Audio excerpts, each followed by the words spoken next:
place called the Blessing Station.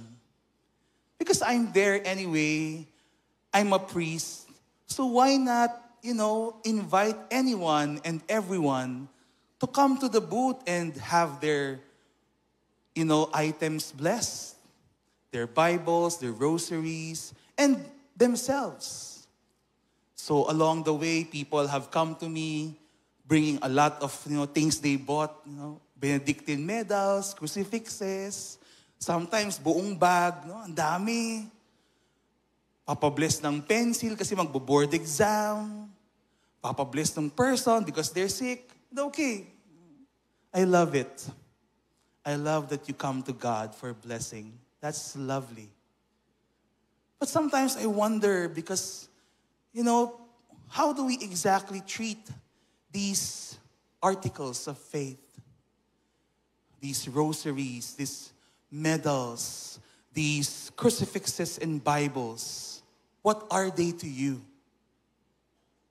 Because sometimes they're just like magical artifacts.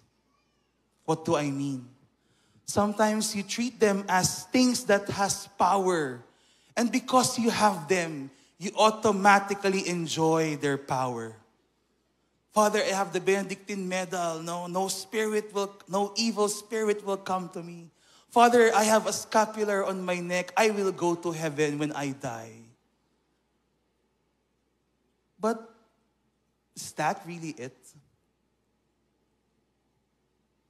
Sometimes, one time I asked this person who has asked these things to be blessed. I go, wow, that's nice, no? How do you use them? No, Father, I will put them in my car, in my house, in my office, for protection. That's nice. Can I ask something? When this was the last time you went to confession? And then the man said, oh, Father, grade 2 pa ata ako. Nung first communion. Okay.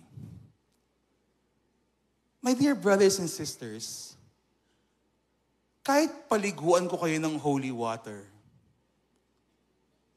even if I provide you with Benedictine medals as big as this, their power is simply to open you up to receive God's blessings. And where are these blessings received? In the sacraments, not the sacramentals. The sacraments. Even if you have multiple rosaries in your body, you have a scapular as big as your torso. If you don't go to Mass every Sunday, if you don't read your Bibles even, if you don't go to confession, what's the point?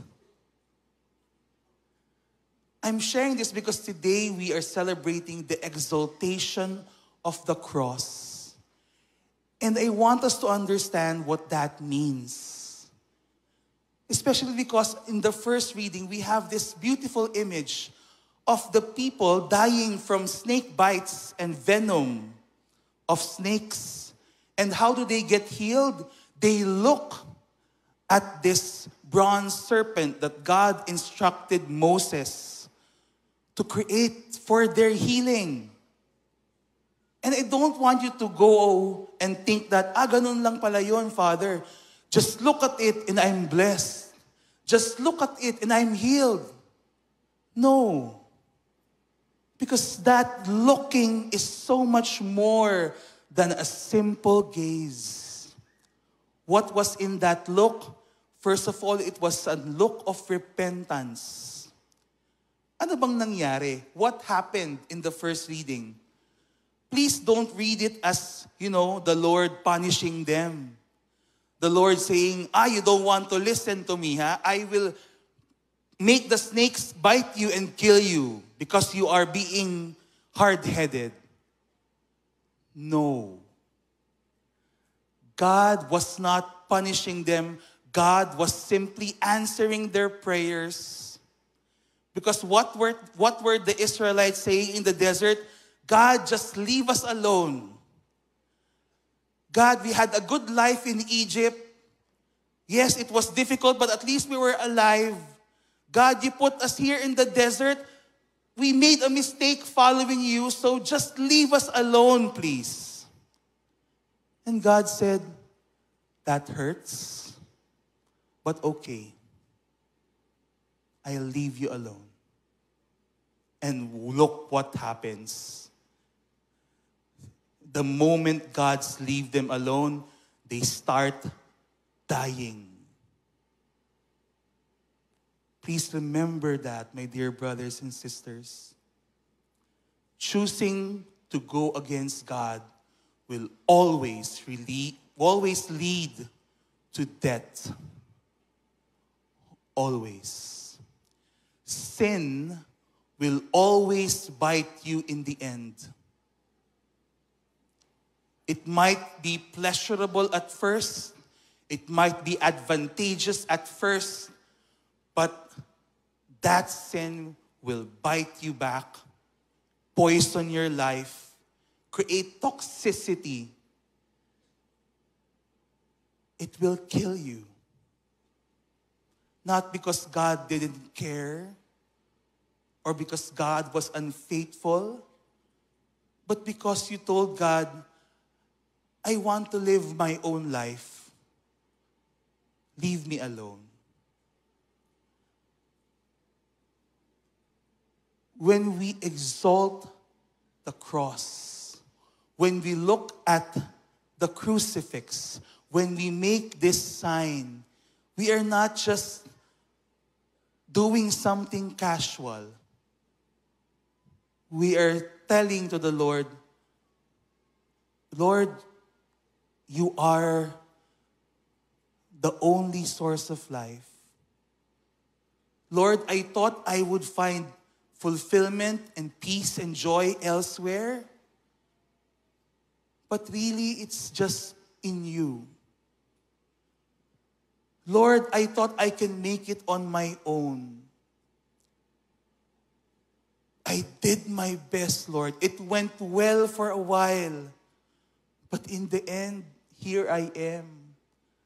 I'm looking at you because only you can save me. Only you can give me life. When the Israelites looked at that bronze serpent, it was an admission, Lord, we made a mistake. Please come back for us. Please save us. And so they were healed. Repentance. Admission that we need God. Hindi anting-anting. Hindi lucky charm. Hindi pampagood vibes at pampaligtas points. But a way to go deeper in our relationship with the Lord. And what does that mean? Paying the cost. Love always costs something. When we look at the crucifix, we look at the God who is paying the price for loving us. And when we look at the cross, we are also saying, I will follow that example. Lord, I want to love like you, despite the cost it will take. So my dear brothers and sisters, let me leave you with this simple question. What will love cost you today? In this world that always seeks security, comfort, honor, that always wants us to put ourselves first and put ourselves and our interests above the needs of others, to this culture and society that is demanding